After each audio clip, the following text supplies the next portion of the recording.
It wasn't pretty. It wasn't easy. But for the first time in what feels like forever, Carolina woke up smiling. After 1,463 long days, nearly 4 years of heartbreak, rebuilds, and painful Sundays, the Carolina Panthers finally hold a winning record. Above .500. Read that again.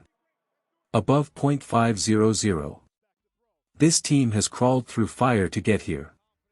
A new staff, a young quarterback, a fan base desperate for hope, and suddenly, something feels different. The energy in that locker room, the way this defense is flying around, the way this team is starting to believe again, it's not the same Carolina we've seen over the past few years. No, it wasn't a perfect game. Bryce Young struggled. The offense misfired. The passing game was off rhythm, and Bryce, usually calm and precise, looked uncomfortable, throwing off his back foot, missing reads he's been nailing for weeks. You could see the frustration in his face. But here's the thing, he kept fighting. The team kept fighting. Because the defense? Oh, they came to play. 6 sacks. A season high. 3 straight games holding opponents to under 85 rushing yards. And a road win, the first of the season, against a Jets team that tried to turn this into a street fight. Every snap was a test of toughness. Every hit reminded Carolina of who they've been and who they're trying to become. Players were dropping left and right on that brutal turf, Mommy Ellen, Leggett, even Bryce, and every time you held your breath, just praying they'd get up. That's not football, that's survival. But somehow, through grit and chaos, they made it out alive. And now, thanks to an Atlanta loss, Carolina sits alone in second place in the NFC South. 4 wins. 3 losses. Not dominant. Not clean. But real. Earned. This team may not be polished yet, but they're changing right before our eyes. The losing culture that's haunted this franchise for years is starting to break. Something's building in Carolina, a toughness, a hunger, a quiet belief that maybe, just maybe, this team is finally turning the corner. And for Panther Nation, that's enough to feel alive again. Stay locked in, because next, we're diving into Bryce Young, his struggles, his pain, and why this game might be the wake-up call he needed. Carolina fans, let's talk about belief. Because I told you, 10-7 was never a fantasy. It's still on the table. And even if they fall short, 8-9. That's the floor. This team is no longer built to collapse under pressure. You could feel it against the Jets. A lot of fans called it a trap game, said Carolina would crumble like old times. But this team didn't flinch. They didn't panic.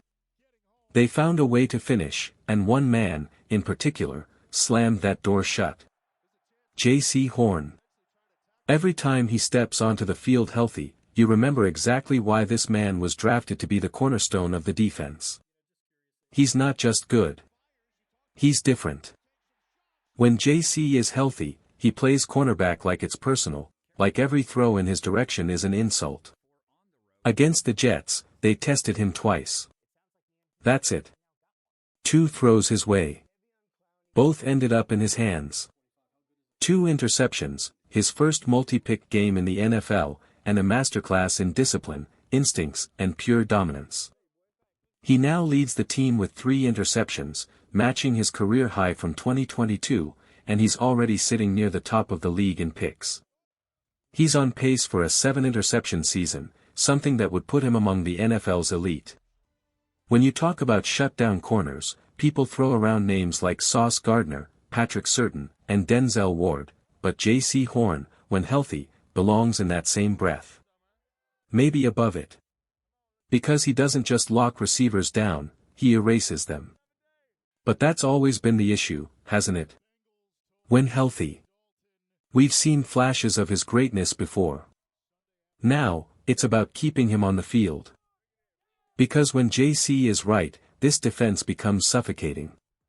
He's the spark, the closer, the tone setter. And thanks to him, Carolina sealed that win. Game over. Lights out. But as the celebration cooled, everyone's eyes shifted to the sideline, to Bryce Young. Late in the game, Bryce went down clutching his ankle, and for a moment, it felt like the entire season stopped breathing. But then came the news, no major damage. Early scans came back negative. Relief flooded the locker room. Head coach Dave Canales confirmed they're evaluating the right ankle, taking things day by day. On that third down scramble, Bryce tried to escape pressure, got stepped on awkwardly, and that's all it took. It didn't look serious, but on that cursed Meadowlands turf. The same surface that's chewed up ACLs, Achilles, and careers, even a minor twist can become something bigger.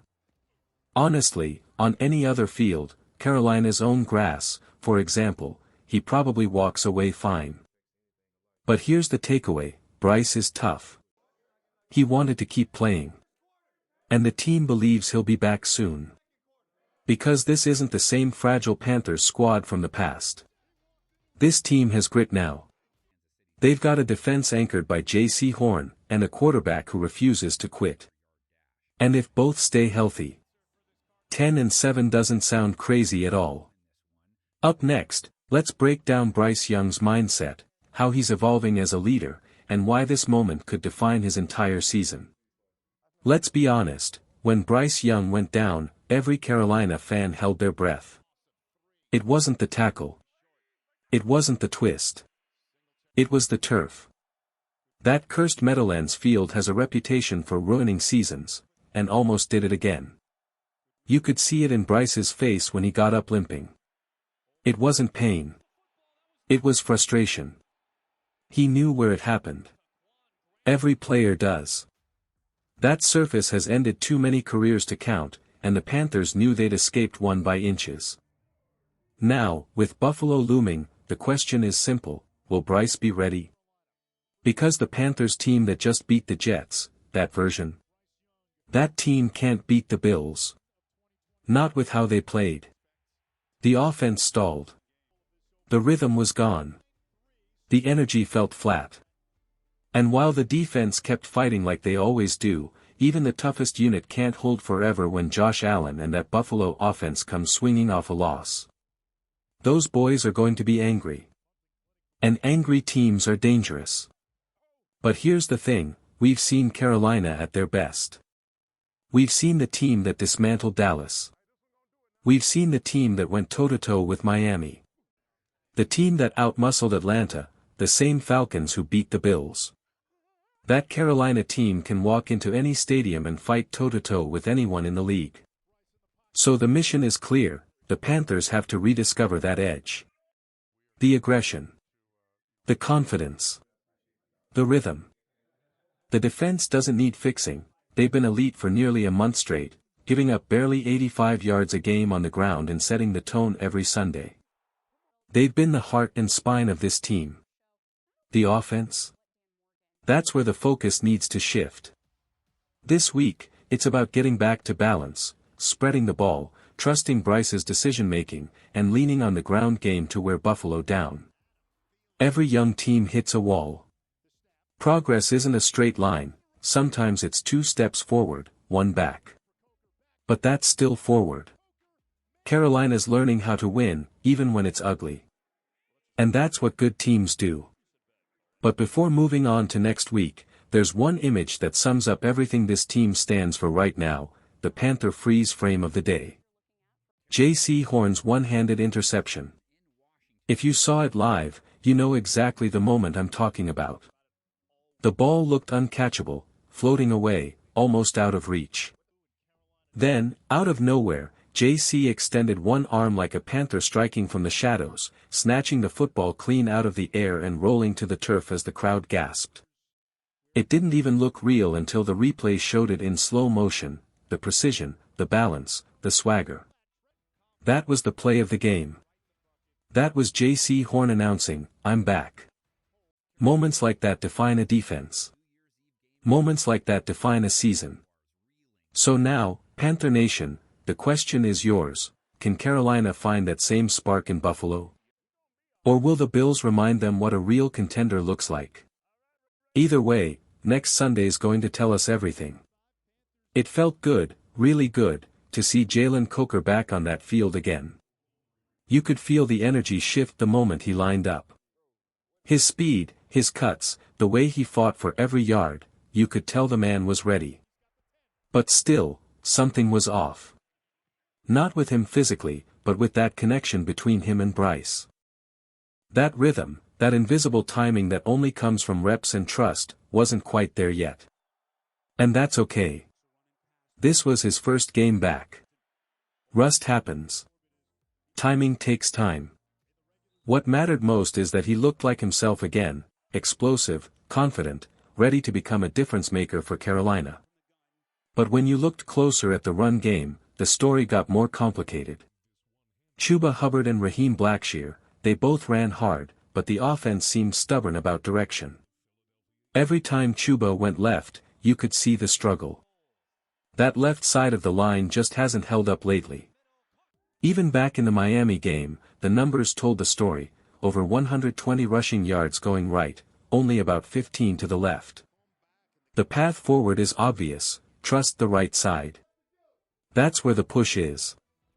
That's where the Panthers win the trenches. When the Jets' defensive line is anchored by a monster like Quinnen Williams, running straight into him isn't just tough, it's reckless. The game plan had to bounce outside more, let the backs hit space, let speed win. And speaking of the trenches, let's talk about Austin Corbett. Look, nobody doubts his effort. But sliding him to left guard just didn't work. It threw off the timing, the communication, the protection. You could see it, the line would be ready to go, and Corbett would still be adjusting, still trying to figure out his assignment as the play clock ticked down. It looked uncertain. It looked uncomfortable. And that can't happen when your quarterback is one hit away from another scare. We need Damian Lewis back. Badly. The moment he returns, this line feels whole again. Right now, the rhythm is off, not just between Bryce and Coker, but across the entire offense. Still, this is football. Growth doesn't move in straight lines. You take 3 steps forward, sometimes you stumble back 1. What matters is the direction you're heading. And after a game like that, even with all the frustration, you could still feel the fight in this team. You could still see the flashes, the chemistry forming, the energy returning, the defense refusing to quit. This was a small step back, but it's still progress. The Panthers just have to remember who they are, and how they got here.